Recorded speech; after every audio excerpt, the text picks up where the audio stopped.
안녕하세요. 오늘도 찾아주셔서 감사합니다. 오늘은 경기도 광주시에 거주 중인 권혁재 할아버지가 보내주신 사연입니다. 무슨 일이 있었는지 제보된 사연 바로 읽어드리겠습니다. 안녕하세요. 저는 홀로 두 남매를 키워온 아버지입니다. 어려운 시간도 많았지만 두 아이가 저에게 큰 힘이 되어 주었기에 그 시간을 견딜 수 있었습니다. 그런데 얼마 전 제 첫째 아이에게 어려운 일이 생겼습니다. 다행히 지금은 모든 문제가 잘 해결되어 평화로운 일상을 보내고 있습니다. 이제는 그 일이 지나간 이야기로 이렇게 글을 남길 수 있을 정도로 회복된 상태입니다. 저와 아내는 양쪽 부모님 모두 일찍 돌아가셔서 혼자 힘으로 살아가야 했습니다. 형과 누나가 있었지만 형은 결혼이 늦어졌고 가족을 부양하기 위해 바다에서 일을 하며 살아갔습니다. 누나는 결혼해 아이를 잘 키우고 있었습니다. 누나가 결혼할 때는 형과 제가 돈을 보태주었고 제가 결혼할 때는 형과 누나가 도와주어 겨우 결혼식을 올릴 수 있었습니다. 돈이 부족해 작은 단칸방에서 신혼생활을 시작했죠. 저도 일찍 결혼할 계획이 없었지만 부모님을 대신해 형과 함께 일을 하느라 누군가를 만날 여유가 없었습니다. 그러다 늦게 아내를 만나 결혼하게 되었습니다. 아내와 저는 모두 늦게 결혼했기 때문에 아이도 늦게 생겼습니다. 30대 초중반에 결혼했지만 바로 아이가 생기지 않았고 그 시절은 지금처럼 의료, 기술이 발전하지 않아 여러 번의 유산을 겪어야 했습니다. 그때마다 상심한 아내를 달래느라 마음이 아팠습니다.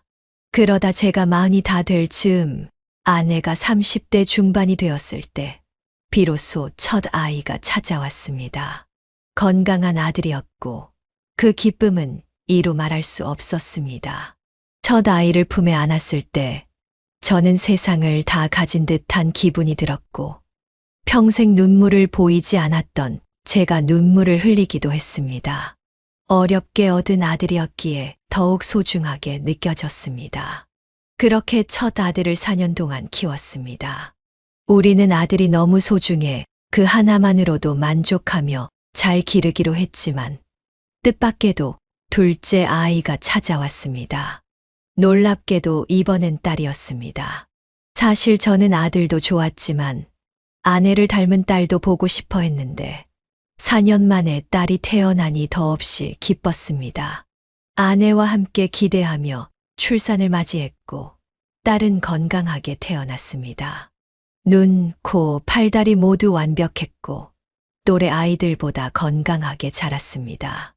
이처럼 두 아이는 저에게 큰 기쁨과 힘이 되어 주었고 이 모든 순간들이 저에게는 소중한 추억으로 남아 있습니다. 하지만 그 후로 큰 문제가 발생했습니다. 둘째 아이를 출산한 후 아내의 건강은 급격히 나빠졌습니다. 원래 몸이 약한 편이었던 아내는 출산 후 제대로 회복하지 못하고 점점 더 쇠약해졌습니다. 처음에는 충분히 쉬면 나아질 거라 생각했지만 그것은 큰 착각이었습니다. 결국 아내는 간암 진단을 받았고 끝내 저를 남겨두고 세상을 떠나고 말았습니다. 그때 저는 깊은 절망에 빠졌습니다. 여보, 이렇게 떠나버리면 나 혼자 어떻게 두 아이를 키우라고. 안 돼, 가지 마. 라는 절규에도 아내는 다시 일어나지 않았습니다. 아내를 떠나보낸 후 저는 거의 1년 동안 아무런 의욕 없이 지냈습니다. 아이들마저도 무슨 소용인가 하는 절망적인 생각이 들 정도로 힘들었습니다. 만약 그때 제 누나가 없었다면 저는 결코 버티지 못했을 겁니다. 아내가 세상을 떠난 후 이미 결혼해 조카들을 키우고 있던 누나가 저와 아이들을 자신의 집으로 데리고 가서 함께 살며 돌봐주었습니다. 매형에게도 어려운 결정이었겠지만 매형은 저에게 큰 호의를 베풀어 주었습니다. 제가 밖에서 일을 하는 동안 누나는 아이들에게 밥을 먹이고 분유를 타며 정말로 많은 고생을 하면서 아이들을 돌봐주었습니다. 다행히도 누나의 아이들은 이미 커서 말도 잘 통하고 어느 정도 자립할 수 있었기 때문에 가능한 일이었습니다. 그 시절 조카들이 우리 아이들과 함께 지내면서 서로를 많이 아껴주고 지금까지도 좋은 사이를 유지하고 있습니다. 돌아보면 그때 누나 집에서 함께 살았던 것이 오히려 잘한 결정이었다는 생각이 듭니다. 하지만 아빠로서의 삶은 여전히 힘들었습니다. 생활비를 누나에게 줘야 했고, 아이들 양육비 역시 제가 혼자 감당해야 했기에 경제적으로도 어려웠습니다. 아이들이 어느 정도 자라 초등학교에 입학할 무렵 언제까지나 누나에게 신세를 질 수 없다고 생각해 바로 옆집으로 분가를 했습니다. 그래도 누나는 여전히 아이들의 등하교를 책임지고 밥을 챙겨주며 많은 도움을 주었습니다. 그럼에도 불구하고 아빠로서의 삶은 쉽지 않았습니다. 저는 하루 종일 밖에서 일을 해야 했기 때문에 아이들이 학교에서 돌아오면 집이 아닌 누나 집으로 가게 했습니다. 그곳에서 저녁을 먹고 기다리다가 제가 퇴근하면서 데려오는 식으로 생활했습니다. 그런데 어느 날 매형이 오랜만에 휴가를 내면서 누나 가족이 큰형이 있는 바닷가로 여행을 가게 되었습니다. 누나는 우리 아이들도 함께 데리고 가겠다고 했지만 저는 누나가 오랜만에 제 아이들까지 신경 쓰지 않고 편히 쉬고 오기를 바랐습니다. 그래서 아이들은 남겨두고 떠나도록 했죠. 그때 제 첫째 아들이 9살, 둘째 딸이 6살 정도였습니다. 둘째는 유치원에, 첫째는 학교에 갔는데 그날 학교와 유치원에서 저에게 전화가 걸려왔습니다. 아이들이 등교했을 때 학교와 유치원에서 동시에 전화가 걸려왔습니다. 둘 다 고열이 나서 감기가 심하게 걸린 것 같으니 조퇴를 해야 할 것 같다는 소식이었습니다. 갑작스러운 상황에 저는 너무 당황스러웠고 바로 일을 멈추고 아이들을 데리러 갔습니다. 그날 밤 아이들을 간호하며 잠을 설쳤는데 제가 잠깐 졸았을 때 눈을 떠보니 놀라운 광경이 펼쳐졌습니다. 제 어깨 위로는 이불이 덮여 있었고 첫째 아들은 어느새 젖은 수건을 짜와 동생의 이마에 올려주고 있었습니다. 엄마 없이 벌써 철이 들어버린 아들의 모습을 보며 저는 눈물을 참을 수 없었습니다. 아들을 꼭 끌어안고 미안하다며 펑펑 울었던 그날이 아직도 생생합니다. 그날 이후 저는 아이들이 엄마의 빈자리를 느끼지 않도록 더욱 노력했습니다. 다른 아이들이 누리는 것을 우리 아이들도 누리게 해주고 싶어 경제적으로도 최선을 다했습니다. 그 결과 두 아이 모두 좋은 대학에 진학할 수 있었고 대학 졸업 후에는 나름 안정적인 직장에 취업했습니다. 대기업은 아니었지만 중소기업의 정규직으로 입사하여 매년 월급이 오르며 잘 적응해 나가고 있었습니다. 이 시점에서야 비로소 저는 마음의 짐을 조금 내려놓을 수 있었습니다. 오랜 세월 아이들만을 위해 치열하게 살아왔지만 이제는 제 인생을 조금씩 되찾기 시작한 것 같았습니다. 그러던 중 둘째 딸이 결혼을 하겠다고 했습니다. 24살에 졸업하고 바로 취업해 직장 생활을 하던 딸이 27살에 만난 사람과 결혼하고 싶다고 데려왔습니다. 딸이 아직 어리다는 생각에 아깝다는 마음도 있었지만 사윗감을 보고 제 생각이 완전히 바뀌었습니다. 사윗감은 딸보다 4살 많았고 첫인상이 매우 반듯한 청년이었습니다. 저를 처음 보자마자 90도로 인사를 하며 살갑게 다가오는 모습이 매우 인상적이었습니다. 부모님께 잘 자란 긍정적이고 사랑받은 티가 나는 청년이었죠. 여러 가지를 물어보니 역시나 부모님도 건강하시고 경제적으로도 부족함 없이 잘 자라온 사람이라는 것을 알 수 있었습니다. 그래서 처음에 거리낌은 사라지고 오히려 마음이 편해졌습니다. 사위가 결혼 허락을 받은 후 우리 집에 자주 놀러 왔습니다. 올 때마다 사돈댁에서 보내주신 음식을 가득 싸오곤 했습니다. 또 함께 산책을 가자며 저를 이끌거나 애교를 부리며 다정하게 장인어른이라고 부르는 모습이 어색하기도 했지만 싫지는 않았습니다. 사위가 저에게 이렇게 잘하는데 우리 딸에게는 얼마나 더 잘할까 생각하니 오히려 딸이 일찍 결혼해 행복하게 살 수 있을 것 같아 마음이 놓였습니다. 제 아들도 같은 마음이었던 것 같습니다. 사위는 아들에게도 살갑게 다가가며 형님, 형님 하면서 애교를 부렸고 가끔 만나 술을 사달라고도 했다더군요. 그 후로 셋이서 술자리를 자주 가졌습니다. 아들은 그 자리에서 사위가 제 딸에게 보여주는 사소한 행동들을 보며 딸이 사위에게 정말 많은 사랑을 받고 있다는 사실을 깨달았다고 합니다. 그래서 아들도 마음 편히 여동생을 시집 보낼 수 있었죠. 딸이 결혼하게 될 사돈댁은 상당히 부유한 집안이었고 덕분에 서울권에 35평짜리 아파트를 마련해 주었습니다.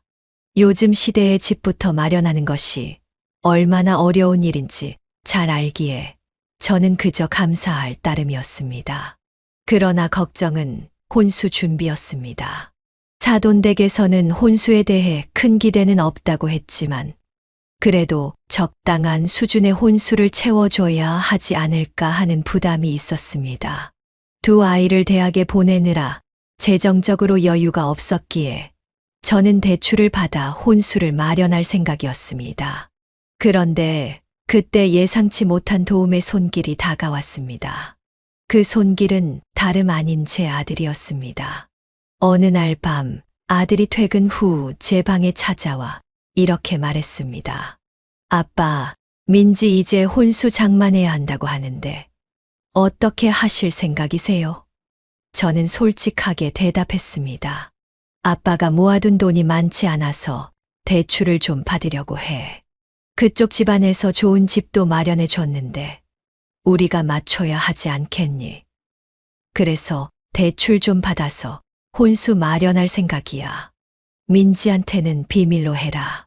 그러자 아들은 단호하게 말했습니다. 아빠, 그러지 마세요. 부족한 금액은 제가 채울게요. 아빠 혼자서 우리 대학 등록금 감당하느라 얼마나 힘드셨습니까? 이젠 저도 돈 벌고 있으니까 아빠 혼자 다 짊어지려고 하지 마세요. 제가 일하면서 모아둔 돈이 좀 있어요. 3천만 원 정도 모아뒀는데 이걸로 민지 결혼 준비에 보태세요. 저는 깜짝 놀랐습니다. 3천만 원? 네가 그런 돈이 어디서 생겼냐? 아들은 웃으며 대답했습니다. 저 여자친구도 없고 학자금 대출 없이 대학 졸업했잖아요. 그래서 돈을 모으다 보니 꽤 모였어요. 아빠, 이 돈으로 민지 혼수 장만하고 결혼 준비하세요. 저는 마음이 뭉클해졌습니다. 아니, 됐다. 그 돈은 네 결혼 때 써라. 언제까지 네 여동생 뒷바라지만 할 거냐? 너도 장가 가야지. 이 돈은 당장 집어넣어라. 아빠가 알아서 할 수 있어. 그러나 아들은 고집을 부렸습니다. 아빠, 이건 꼭 하고 싶어요.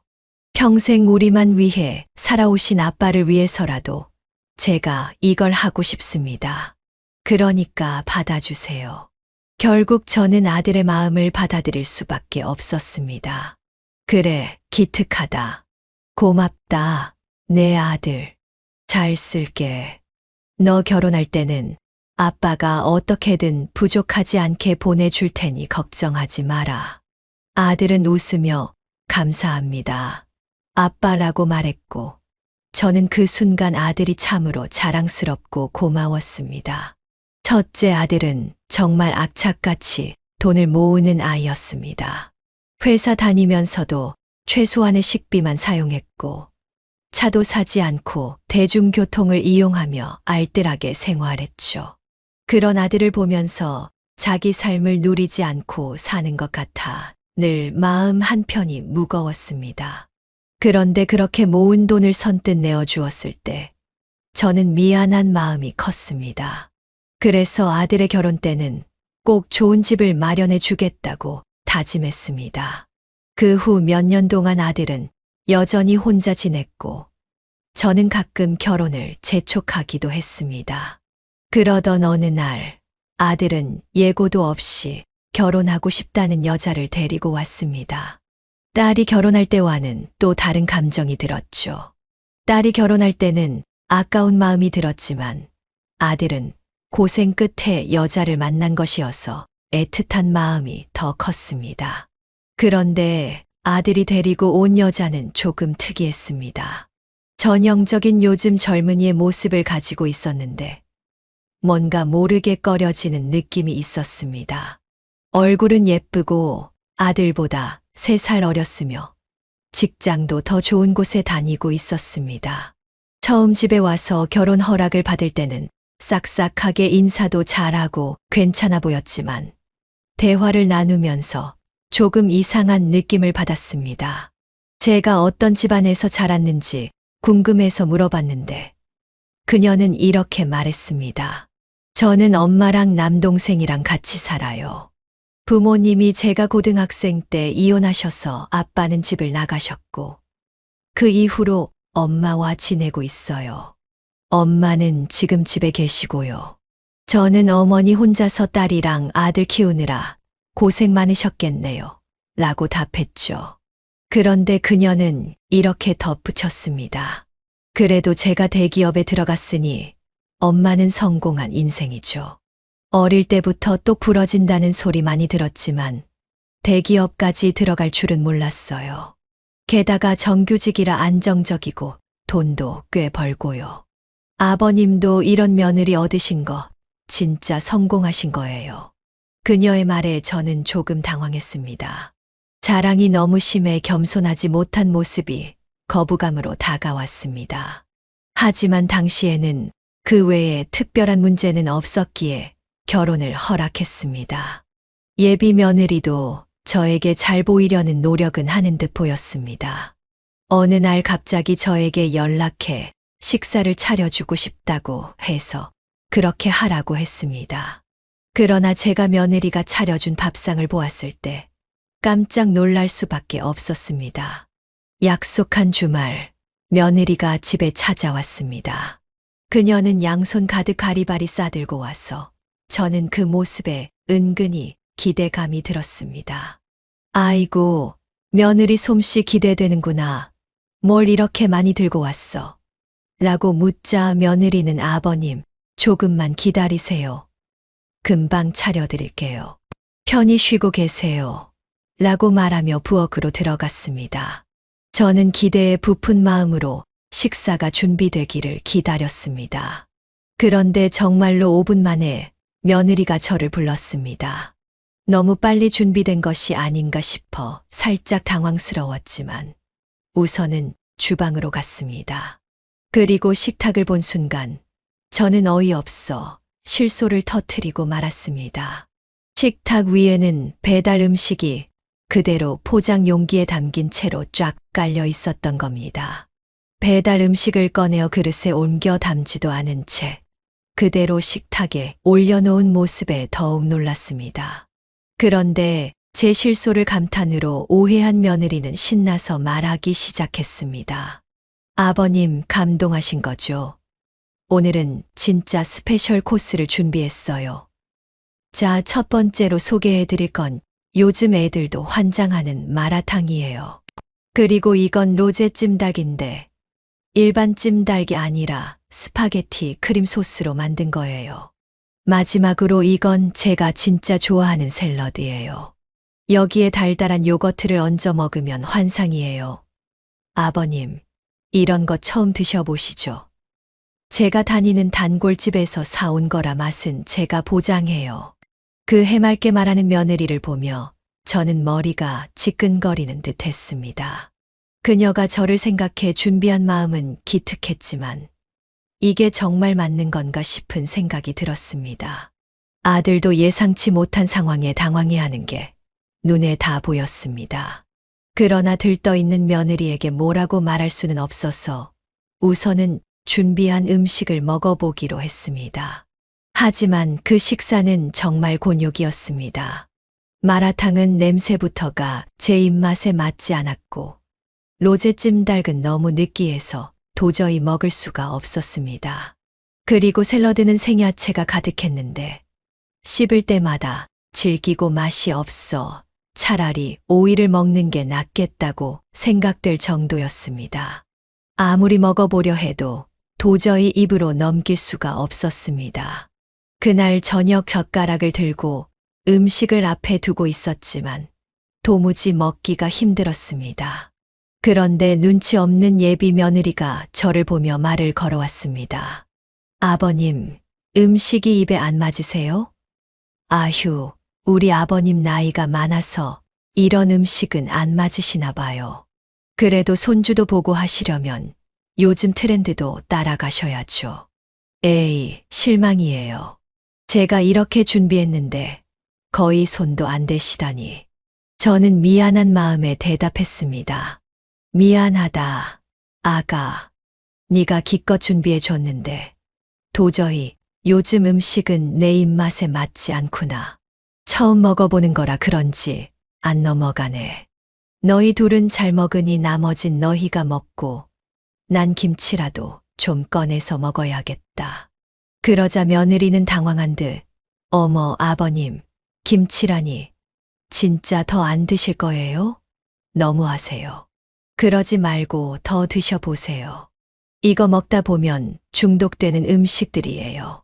제발요 아버님 하며 음식을 먹어달라고 조르는 것이었습니다. 저는 그 상황이 황당해 한마디 해야 하나 고민하고 있었는데 아들이 눈치채고 나서며 말했습니다. 소영아, 그만해. 아버지 이런 음식 처음 드셔보시고 우리 아버지는 한국적인 입맛이야. 김치찌개, 청국장 이런 걸 좋아하시잖아. 다음엔 생선이라도 구워서 찌개랑 같이 준비해보자. 오늘은 아버지께 김치랑 집에 있는 반찬 꺼내드리고 나머지는 우리가 먹자. 하지만 며느리는 투덜거리며 말했습니다. 뭐야, 자기까지 이럴 거야? 김 빠지네. 다음부턴 아버님이랑 밥 코드가 안 맞아서 못 먹겠어요. 아버님, 저처럼 예쁘고 스펙 좋은 며느리가 효도도 해드리는데 이런 것도 못 누리시면 어떡해요? 휴, 우리 아버님 아직 갈 길이 멀어요, 멀어. 저는 처음에는 조용히 넘어가려 했지만 점점 도가 지나치게 말을 하는 며느리를 보며 그냥 넘어갈 수가 없었습니다. 음식은 차치하고 말버릇 없는 태도가 용납되지 않았습니다. 그래서 처음으로 얼굴을 붉히며 말을 했습니다. 아가, 그만해라. 내가 이제 70이 다 돼 간다. 그런 나이에 이런 요즘 음식들이 입에 맞겠냐? 물론 잘 먹는 사람도 있겠지. 하지만 나는 김치찌개, 된장찌개 같은 걸 좋아하는 사람이다. 이런 걸로는 배를 채울 수 없어. 그리고 너, 말 좀 가려서 해라. 어느 며느리가 시아버지에게 갈 길이 멀다느니, 나이가 많다느니, 그런 말을 하니? 그런 건 고쳐야 해. 얼굴이 예쁘면 뭐하니, 마음씨와 말이 예뻐야지. 알았니? 그러자 며느리는 눈물을 흘리며 대꾸했습니다. 아버님, 너무하세요. 제가 얼마나 힘들게 준비한 건데. 나 다시는 이런 거 안 할래요. 오늘 이만 가보겠습니다. 그리고는 제 말이 끝나기도 전에 눈물을 흘리며 집을 나가 버렸습니다. 참으로 황당한 순간이었죠. 저는 원래 직설적으로 말을 하는 성격이라 할 말은 하는 편입니다. 그래도 예비 며느리라 조심스럽게 말한 건데 그녀는 제 말을 듣고 울먹이며 집을 나가 버렸습니다. 그날 너무 어이가 없어서 아들에게 물었습니다. 야, 너 이 결혼 꼭 해야겠냐? 지금 네 예비 신부가 배달 음식 사다 놓고 상 차려줬는데 네가 결혼하면 밥도 제대로 못 먹고 매일 배달 음식만 먹게 생겼어. 아니, 밥이야 마누라가 안 하면 네가 하면 되는 거지. 그건 내가 뭐라고 안 해. 근데 지금 걔가 삐질 상황이냐? 애들 음식 먹기 힘들다고 삐쳐서 뛰쳐나가는 게 말이 돼? 너 이 결혼 다시 생각해 봐야겠다. 나는 제가 나한테 죄송하다고 하기 전까지 절대로 이 결혼 허락 못한다. 예비 며느리의 태도에 너무 화가 난 저는 절대 결혼 못 시키겠다고 단호하게 말하며 안방으로 들어가 버렸습니다. 제 성격을 잘 아는 아들은 겁이 났는지 며느리를 설득한 듯 했습니다. 결국 그 다음 날 며느리가 무릎을 꿇고 싹싹 빌러왔습니다. 하지만 저는 경고했습니다. 한 번만 더 이런 일이 있으면 그땐 결혼이고 뭐고 다 끝내버릴 거야. 아무리 제 아들이 결혼을 서두른다고 해도 개념 없는 아이를 며느리로 받아들일 수는 없었습니다. 다행히 그날 이후로 며느리는 정말 많이 달라졌습니다. 저에게 죄송하다고 빌고 나서부터는 태도가 180도 바뀌었습니다. 개념 없는 행동은 한 번도 하지 않았고 오히려 다른 사람처럼 싹싹하게 행동했습니다. 어느 날은 제가 좋아하는 음식을 차려주고 싶다고 해서 그러라고 했더니 요리 학원까지 다니며 요리를 배워 맛있는 돼지고기 김치찌개와 생선구이를 제대로 차려주었습니다. 서툴지만 정성스러운 그 노력에 마음이 풀렸고 그날은 맛있게 식사를 즐길 수 있었습니다. 뿐만 아니라 제가 현장에서 일하다 다리를 다쳐 깁스를 하고 집에서 쉬고 있을 때 며느리는 여러 번 집에 와서 직접 음식을 만들어주고 집안 청소도 해주고 갔습니다. 그 모습을 보면서 제가 오해를 했다는 생각이 들었습니다. 사람에게는 부족한 면이 있을 수 있는데 저는 그녀를 너무 개념 없게만 봐서 이 좋은 아이를 놓칠 뻔했구나 싶었습니다. 심지어 제 딸도 예비 며느리의 행동을 보고 마음을 바꿨습니다. 딸은 늘 사람을 경계하던 성격인데 어느 날 저에게 이렇게 말했습니다. 아빠, 새언니가 전형적인 요즘 애들 같기는 한데 기본적으로 좋은 사람인 것 같아. 철없고 개념이 없어 보일 때도 있지만 천성이 착한 사람이라 오빠랑 잘 살 거예요. 솔직히 언니가 아빠한테 하는 거 보고 많이 놀랐어요. 아빠 병원 다닐 때마다 같이 가고 오빠랑 나보다도 아빠를 더 챙기잖아요. 이건 쉬운 일이 아닌데 저는 솔직히 감동했어요.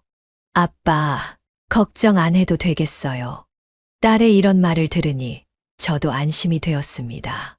그래서 그 이후로는 더 마음 놓고 아들의 결혼을 지지할 수 있었습니다. 결혼 준비가 막바지에 이르렀을 때 저는 꼭 준비해 주리라 다짐했던 집도 마련할 수 있었습니다. 딸이 결혼한 후 저는 곧바로 아들의 결혼을 준비해야겠다는 생각에 그 어느 때보다 열심히 돈을 모았습니다. 딸은 이미 시집갔고 아들도 번듯한 직장을 다니고 있어 더 이상 자식들에게 들어갈 돈이 없었기 때문에 저축이 가능했습니다. 그렇게 모은 돈과 대출을 끼워서 경기도에서 나름 괜찮은 아파트를 마련할 수 있었습니다. 아파트를 마련한 후 며느리가 얼마나 기뻐하던지 제가 다 뿌듯했습니다. 아버님 혼자 일하면서 돈 모으는 것도 힘드셨을 텐데 이렇게 좋은 집을 어떻게 구하셨어요? 정말 감사해요. 여기서 지혁 씨랑 알콩달콩 잘 살게요. 며느리가 이렇게 말하며 기뻐하는 모습을 보니 제 마음이 따뜻해졌습니다. 그래, 너희 둘이 잘 살면 그걸로 된 거야. 라며 저는 그저 그들의 행복을 바랐습니다. 그렇게 집을 마련하고 예비 며느리 집에서 살림을 채우며 결혼 준비는 순조롭게 마무리되었습니다. 마침내 아들의 결혼식 날이 다가왔고 저와 딸은 감정이 북받쳐 눈물을 흘렸습니다. 신랑 측이 신부보다 더 많이 울어 하객들이 재밌어 하던 기억이 납니다. 결혼식을 무사히 마치고 아들과 며느리는 신혼여행도 잘 다녀왔습니다. 그 후 3개월 동안은 모든 게 순조로웠습니다. 며느리는 결혼 후에도 저를 잘 챙겨주었고, 가끔 집에 와서 함께 식사도 했습니다. 그런데 3개월이 지나자 아들에게서 뭔가 이상한 기운이 느껴지기 시작했습니다. 결혼 생활이 너무 즐겁다며 진작에 결혼할 걸 그랬다고 말하던 아들이 어느 날부턴가 자주 제 집에 오기 시작한 것입니다. 처음에는 그저 제 얼굴을 보러 오는 줄 알았는데 점점 자주 오더니 저녁을 여기서 해결하고 심지어 아예 자고 출근하는 경우까지 생기기 시작했습니다. 뭔가 할 말이 있는 것 같은데 전혀 털어놓지 않자 제가 직접 물어봤습니다. 아들아, 요즘 왜 자꾸 네 집 놔두고 여기 오는 거야? 무슨 일 있어? 며느리랑 싸웠니? 그러자 아들은 아니에요, 아버지. 싸운 건 아니고 아버지 혼자 계시는 게 마음에 걸려서 자꾸 오게 되는 것뿐이에요. 아무 일도 없으니까 걱정하지 마세요. 라고 대답했지만 그의 표정은 석연치 않았습니다. 그래서 며느리에게 전화를 걸어봤지만 돌아오는 대답도 똑같았습니다. 찜찜한 마음에 언제 한번 아이들 집에 가봐야겠다고 생각하던 중 예상치 못한 전화를 받았습니다. 그 전화 한 통으로 제 아들은 지옥 같은 상황에서 벗어날 수 있었습니다. 며느리에게는 남동생이 하나 있었는데 그 당시 그 사돈 총각은 제 아들과도 꽤 친하게 지내고 있었습니다. 아들은 결혼 전부터 그 처남을 잘 챙겼고 몇 번 우리 집에 데려와 술도 함께 마신 적이 있어 저 역시 그를 잘 알고 있었습니다. 그런데 어느 날 아들도 없는 저희 집에 그 사돈 총각이 혼자 찾아왔습니다. 하지만 그의 얼굴에는 긴장감이 가득해 저는 직감적으로 뭔가 큰 일이 있음을 느꼈습니다. 저는 그 상황이 평범하지 않다는 것을 느끼며 그를 맞이했습니다.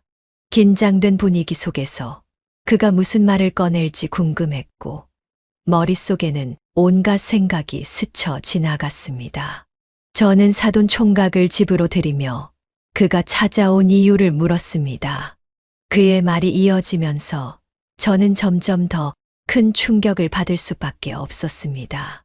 사돈 총각, 여긴 어쩐 일이야? 우리 아들도 없는 내 집에 찾아온 이유가 뭐야? 그는 주저하며 말문을 열었습니다. 이렇게 갑자기 찾아온 거 실례인 줄 알지만 꼭 드릴 말씀이 있어서 왔습니다. 지금 매형을 구해야 해요. 방법이 없어서 이렇게 찾아왔습니다. 사장 어르신, 매형과 사장 어르신 두 분 다 저희 누나와 엄마에게 속고 계세요.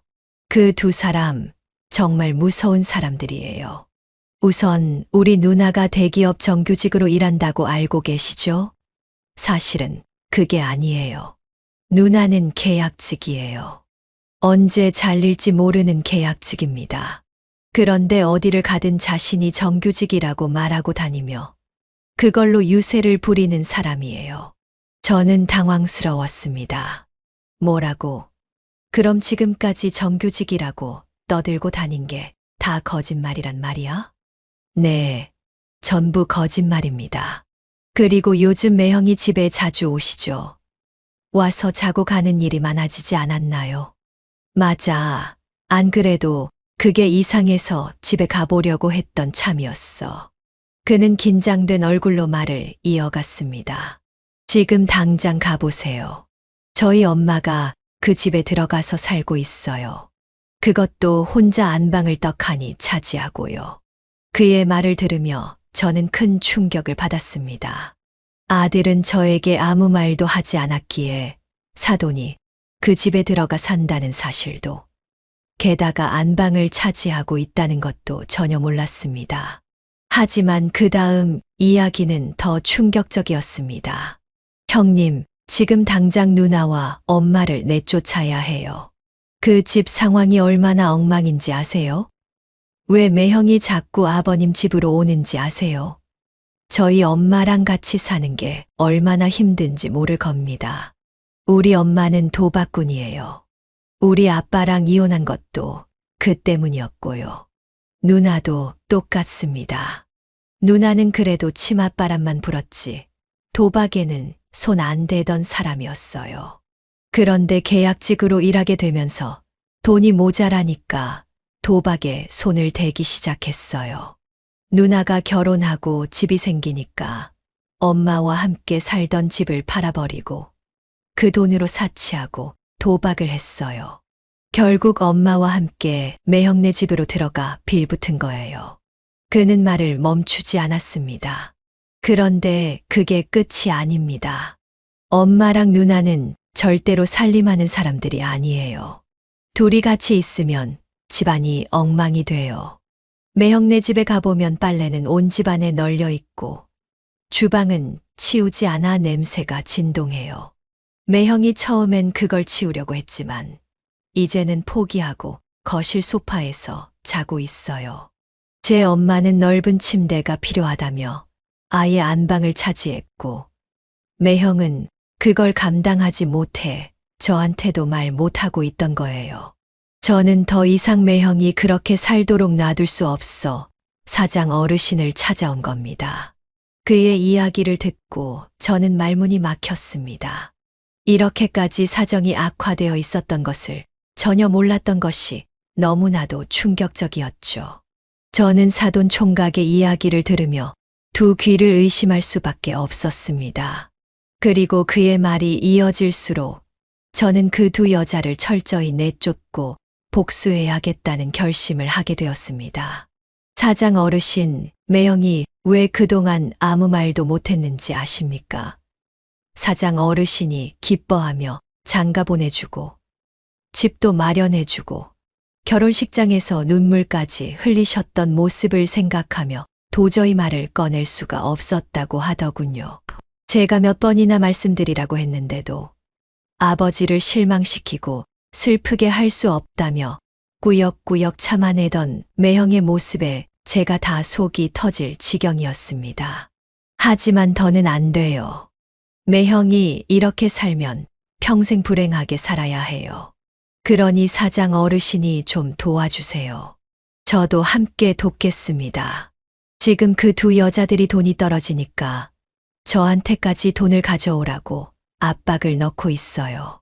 이번 기회에 그 여자들에게 철저히 복수하고 인연을 끊을 겁니다. 사장 어르신은 매형만 생각하시고 그 지옥에서 구출해 주세요. 아들이 저를 실망시킬까 봐 참고 말하지 못했던 모습이 너무나 안쓰러웠습니다. 그래서 밤 9시가 넘은 시간이었지만 전혀 주저하지 않고 사돈 총각과 함께 아들의 집으로 향했습니다. 문 앞에 도착하자 사돈 총각이 비밀번호를 알고 있었기에 바로 현관문을 열었습니다. 문이 열리자마자 집 안에서 뿜어져 나오는 역한 냄새에 코를 막을 수밖에 없었습니다. 코를 막고 집 안으로 들어가니 거실에는 사돈과 며느리가 얼굴에 팩을 붙인 채 TV를 보며 깔깔대고 있었고 아들은 주방에서 설거지를 하고 있었습니다. 갑작스러운 저희 등장에 놀란 모녀와 고무장갑을 낀 채로 헐레벌떡 나온 아들의 모습을 보자 속에서 화가 치밀어 올랐습니다. 더 이상 그 꼴을 볼 수가 없어 저는 소리쳤습니다. 이년들아, 너희 지금 내 아들 집에서 뭐 하는 거야? 당신 뭐야? 왜 여기서 살고 있는 거야? 며느리가 당황하며 말했습니다. 아버님, 진정하세요. 엄마 집 계약이 만료돼서 새로 집을 구하는 동안 여기 방이 비어 있어서 모시고 들어온 거예요. 저는 분노를 참을 수 없었습니다. 뭐야, 모시고 들어왔다고. 다른 방을 내주면 될 걸 왜 안방을 내줘? 이게 말이 돼. 며느리는 뻔뻔하게 대답했습니다. 저희 엄마 편하게 지내시라고 안방을 내드린 게 잘못인가요? 나 같은 스펙 좋은 여자와 살게 됐으면 그 정도는 감수해야죠. 제가 알아서 할 수 있는 거 아니에요. 저는 더 이상 참을 수 없었습니다. 뭐라고? 네가 대기업 정규직이라는 것도 다 거짓말이었잖아. 언제 잘릴지 모르는 계약직 주제에 뻔뻔하게 굴고 있어. 당장 내 집에서 나가. 내 아들을 이렇게 고생시키며 결혼 생활을 이어가려고 너희 당장 이혼해. 집 안꼴을 좀 봐. 이게 사람 사는 집이냐? 돼지우리보다도 더 지저분해. 저는 그 자리에서 며느리와 사돈에게 강하게 호통을 쳤습니다. 그동안 아들이 겪어온 고통과 속앓이를 생각하니 도저히 참을 수가 없었습니다. 저는 너무나 뻔뻔하게 거짓말을 일삼는 며느리에게 당장 집을 나가라고 했습니다. 하지만 며느리는 전혀 반성하는 기색 없이 더욱 무례하게 굴었습니다. 아, 진짜 또 그 고지식한 잔소리 시작이네. 청소 좀 안 하면 뭐 어때서요? 나이 많은 꼰대들은 진짜 알아줘야 한다니까. 아우 짜증나. 며느리는 저를 향해 짜증을 내며 여기 왜 온 거예요? 한서준, 네가 다 부른 거야. 진짜 너 나한테 혼쭐 나고 싶어. 라며 사돈 총각에게 소리쳤습니다. 저는 며느리의 이런 태도에 화가 치밀어 반박하려고 했지만 그 순간 전혀 예상치 못한 일이 벌어졌습니다. 그동안 상황을 지켜보고 있던 아들이 며느리가 저를 향해 함부로 말하자마자 눈이 돌아가 그대로 달려와 며느리의 뺨을 날려버렸습니다. 그 힘이 어찌나 셌는지 모두가 깜짝 놀랄 정도였습니다. 며느리는 충격에 말을 잃고 바닥에 주저앉아 있었고 아들은 그런 며느리를 내려다보며 말했습니다. 네가 어디서 감히 내 아버지한테 그런 말을 해? 내 아버지를 네 더러운 입에 올릴 수 있는 분이 아니야. 내가 참아줄 때 적당히 했었어야지. 이제 끝이다. 어차피 아버지도 다 알게 됐으니 나 너랑 더는 못 살아. 아니, 안 살아. 당장 짐 싸서 나가. 그리고 네 엄마도 데리고 나가. 내가 얼마나 힘들었는지 알아. 다신 내 눈앞에 얼씬거리지 마. 그럼 내가 지구 끝까지 쫓아가서 너희 둘을 괴롭힐 거야. 나 한다면 하는 놈인 거 알지? 난 아빠를 똑 닮은 사람이야. 그러니까 당장 이 집에서 꺼져.